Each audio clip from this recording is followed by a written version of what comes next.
아저씨 이렇게 한적한 곳에도 집이 있을까요? 지금 가는 곳은 사람들이 잘 안 오는 곳이긴 한데 가보면 아가씨도 마음에 들 거예요. 밤바람이 차갑게 부는 강원도의 어느 한적한 도로. 가을에나 입을 만한 코트를 입고 추위에 벌벌 떨고 있는 한 젊은 외국인 여성이 있습니다. 그 앞에 멈춰서는 택시 한 대. 그 택시는 잠시 가다가 중간에 한 남성을 태우는데요. 여성은 긴장하고 경계를 하는 눈치입니다. 택시기사님과 한 남성 그리고 외국인 여성이 탄 택시는 가로등 하나 없는 한적한 산속을 향해 가고 있습니다. 추위와 긴장감 때문인지 여성의 이마에는 땀이 맺힙니다. 그리고 차가 아니면 도저히 올 수 없을 것만 같은 목적지에 도착했습니다. 잠시 후 그 남성의 정체를 알게 된 외국인 여성은 깜짝 놀라는데요. 과연 그들이 도착한 곳은 어디며 그 남자는 또 누구였을까요? 안녕하세요. 세계인들의 한국에 대한 감동적인 이야기를 전해드리는 감동 뭉클입니다. 오늘은 부모님의 기대에 항상 앞만 보며 달려왔던 한 젊은 여성 사업가가 한국의 어느 마을에서 겪게 된 이야기를 들려드리겠습니다. 지금 시작합니다. 안녕하세요. 저는 이탈리아 패션 기업의 전속 모델 겸 경영까지 도맡아 하고 있는 파비아나라고 합니다. 제가 오늘 전해드리고 싶은 사연은 강원도 여행 도중 겪은 한국에 대한 기억과 제 인생을 바꾸게 해준 한국 남자에 관한 이야기입니다. 저희 부모님은 이탈리아에서 큰 패션 회사를 경영하고 있습니다. 대대로 패션업을 이어가고 있는 가족 기업이라 엄마도 큰 딸이자 가장 능력이 뛰어난 저에게 기업을 승계시켜줄 생각이 있으셨어요. 그래서 저는 모델 활동을 하면서도 대학원 활동도 멈추지 않았죠. 타이트한 스케줄에 몸도 마음도 너무 힘들었어요. 직장이 없어서 힘들어하는 분들도 있지만 본인 의지와는 상관없이 일을 너무 많이 해서 고통스러운 사람들도 있잖아요. 20대 초반부터 그렇게 계속 일을 하니 몸과 마음이 너무 힘들어서 우울증까지 올 지경이었습니다. 그러다 언제부터인가 사람들을 만나면 숨이 막히고 불안한 공황장애 증상까지 나타나기 시작했어요. 삶이 너무 지치고 힘들다고 엄마에게 말했습니다.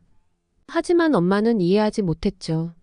남들보다 훨씬 많은 기회를 잡고 있으면서 이걸 더 밀어붙이지 못하면 결국 뒤처질 거라면서 제 정신력이 약하다며 소리치셨습니다. 저는 이미 강박증 때문에 밤마다 불면증이 심해져서 수면제와 공황장애 약까지 부모님 몰래 먹고 있는 상태였습니다. 그날은 저도 감정이 주체가 안 돼서 엄마가 나를 이해하지 못한다면 아예 기업 승계권을 포기하고 당분간 엄마와 떨어져 있겠다고 엄마에게 대들었어요. 그러자 엄마는 아주 분노하시며 저를 몰아붙이셨습니다. 하지만 모든 것을 포기한 저에게는 아무 소리도 들리지 않았어요. 당장 내일이라도 숨이 막혀 죽을 것만 같았습니다. 더 이상 물러설 곳은 없었어요. 그렇게 엄마와 크게 다투고 저는 처음으로 혼자 여행을 가기로 결심했습니다. 그래서 저는 여행지를 검색해봤어요. 너무 사람이 많지 않은 조용하고 한적한 곳으로 가고 싶었습니다. 친구들은 저에게 코스타리카나 바하마 같은 따뜻하고 아름다운 비치를 볼 수 있는 곳을 추천해줬어요. 다른 어떤 친구들은 유럽이나 캐나다 쪽이 더 낫다고 했습니다. 저는 평소에는 쉽게 갈 수 없는 제가 잘 모르는 특별한 곳을 가고 싶었습니다. 그러던 중 저와 함께 근무하는 한국인 직원이 한국의 특별한 곳을 소개해준다고 했습니다. 놀기 좋고 안전한 서울, 멋진 바다를 볼 수 있는 부산. 인터넷으로 검색하면 쉽게 나오는 그런 곳이 아닐까 생각했습니다. 그런데 한국인 직원이 추천해준 곳은 사람도 많고 볼거리도 많은 도시가 아니었죠. 바로 한국의 강원도였어요. 한 번도 들어보지 못한 곳이었습니다. 대부분의 외국인은 한국 여행을 생각할 때 서울을 잘 벗어나지 않거든요. 서울만 해도 볼거리가 아주 많아서 여행을 가면 다 못 보고 올 정도라고 했습니다. 강원도는 처음 들어보는 지역이라 저는 오히려 호기심이 생겼습니다. 그래서 일단 가보면 되지 않을까 하고 생각을 했죠. 엄마와는 사이가 아직 좋지 않아 아빠에게 대신 전해달라고 부탁을 하고 한국행 비행기를 탔습니다. 북적거리는 인천공항을 지나 고속버스를 타고 강릉으로 향했어요. 역시 미리 검색해본 것처럼 한국은 고속버스나 지하철과 같은 교통수단이 잘 되어 있었습니다. 찾기 쉬운 안내판과 친절한 한국인들의 도움으로 쉽게 강릉까지 갈 수 있었어요. 강릉의 첫인상은 시끄럽지도 그렇다고 너무 한산하지도 않은 분위기였습니다. 바다를 보니 마음이 뻥 뚫리는 것 같았습니다. 제가 바라던 대로였어요. 그런데 문제는 바다 옆인 것을 생각 못하고 제가 너무 옷을 얇게 입었던 것이었죠.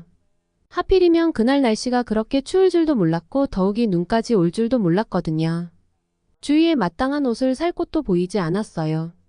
그렇게 얇은 코트만 입고 찬바람이 부는 거리에서 몇십 분을 기다려 드디어 택시를 잡았습니다.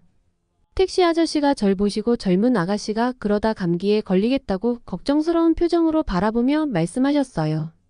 그러면서 요새 강원도로 여행 오는 외국인들이 많아져서 간단한 영어를 공부하고 계시다고 하시더라고요. 강원도에 내려서 영어로 대화할 수 있는 분을 만나서 정말 반가웠습니다. 그래서 혹시 따뜻하게 잘 수 있는 숙소가 있느냐고 여쭤봤습니다. 그러자 택시기사님이 지금 주말이라 숙소 잡기가 어렵다면서 여기 사는 사람들만 아는 숙소가 있다며 데려다 준다고 하셨습니다. 그런데 그 숙소에 도착하려면 택시를 타고 가다가 중간에 내려서 한참 걸어서 올라가야 한다고 하셨어요. 딱히 갈 곳이 없어서 저는 알겠다고 하고 아저씨를 따라갔습니다. 가로등도 있지 않아서 혼자 가기가 너무 무서웠는데 다행히 오늘 여기에 가는 남성분이 있다고 아저씨께서 어디론가 전화를 하시더니 잠시 후 나타난 한 남성분과 같이 만나서 올라가게 되었습니다. 그분은 한국분인데도 영어를 유창하게 잘 하셨습니다. 처음 보는 저에게 추워 보인다며 가지고 있던 캐리어에서 담요 하나를 빼서 이것이라도 어깨에 걸치라며 빌려주셨습니다. 담요 하나만 걸쳤는데도 훨씬 나았어요.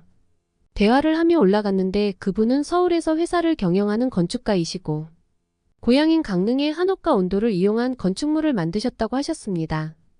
그래서 주말마다 서울과 강릉을 오간다고 하셨어요. 그 이야기를 들으니까 한옥도 그렇고 온돌도 그렇고 평소에 알지 못하는 내용이라 호기심이 생겨서 더 듣고 싶어졌습니다. 온돌이란 한국에서 시작되어 이제는 많은 나라가 재창조하고 있는 획기적인 난방 방식이라고 하셨어요.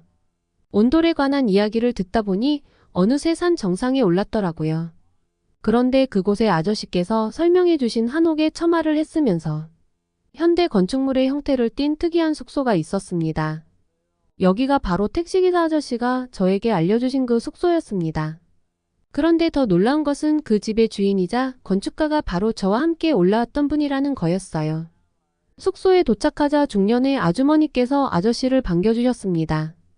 숙소는 여러 가지 테마의 방이 준비되어 있었습니다. 어느 방은 침대가 있고 다른 방은 바닥에 이불이 준비되어 있었습니다.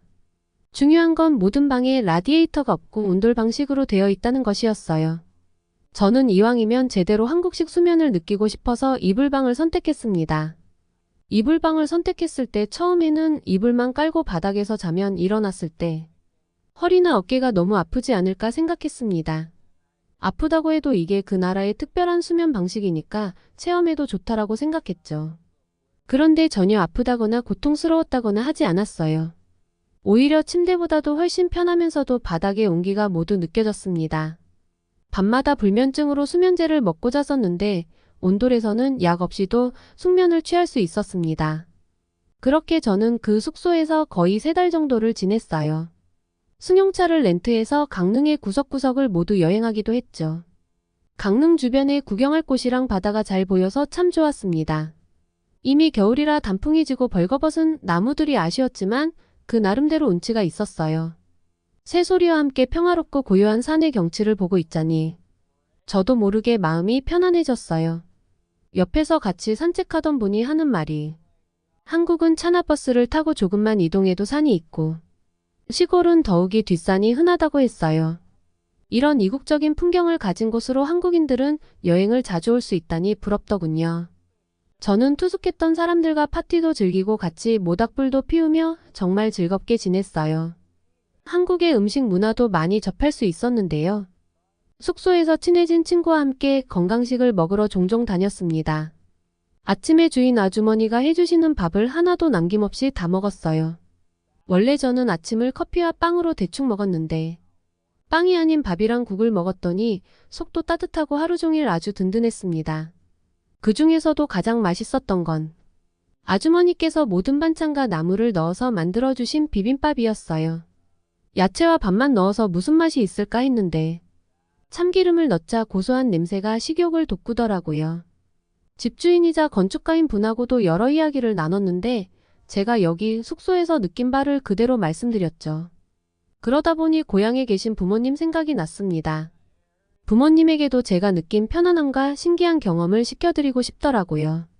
그렇게 생각을 하다 보니 한옥온돌 숙소가 미국이나 유럽 사람들에게 너무 잘 통할 것 같은 느낌이 들었어요. 일단 온돌 바닥에서 자는 그 느낌이 그동안 힘들었던 제 마음을 모두 녹이는 기분이 들어서 신기했거든요. 사실 평소에 제가 넓은 방에서 혼자 잘 때 뭔가 따뜻함이 없는 외롭고 차가운 느낌이 든 적이 많이 있었습니다. 한국의 온돌은 그런 느낌과는 정반대였어요. 그래서 제가 사업 계획을 짜서 미국에서 선보이고 싶다고 제안했습니다. 이분도 본인 건축물의 진가를 알아봐줘서 고맙다며 새로운 도전을 해보는 것도 좋을 것 같다고 하셨어요. 그렇게 몇 년을 철저히 준비하고 미국 투자회사의 사업 계획을 발표했는데 투자 결정권자가 너무나 마음에 들어 있습니다. 이런 한국적인 느낌의 사업에 투자하고 싶었다며 한국에 굉장한 호감이 있어 보였죠. 지금 미국은 한국 문화와 관련된 사업이 활발한 상태라고 했습니다. 한국인이 아닌 다른 나라의 사람도 한식당을 열고 있는 그야말로 한국 문화의 전성기라고 해도 좋은 상황이라고 했어요. 우리는 이런 전성기를 타고 꽤 좋은 시작을 거뒀습니다. 미국에서 퓨전 한옥 호텔로 객실은 항상 풀북이었어요. 서양에서도 이것이 통한다는 것을 알게 된 저는 좀 더 사업을 확장해야겠다는 생각이 들었습니다. 실제로 건축을 할 때 온돌 기술을 접목하는 시공을 하는 것이었습니다. 현재 수요는 넘치고 문의가 계속 들어오는 상황이에요. 함께 할 투자자와 시공업체들과의 조율만을 남겨두고 있습니다.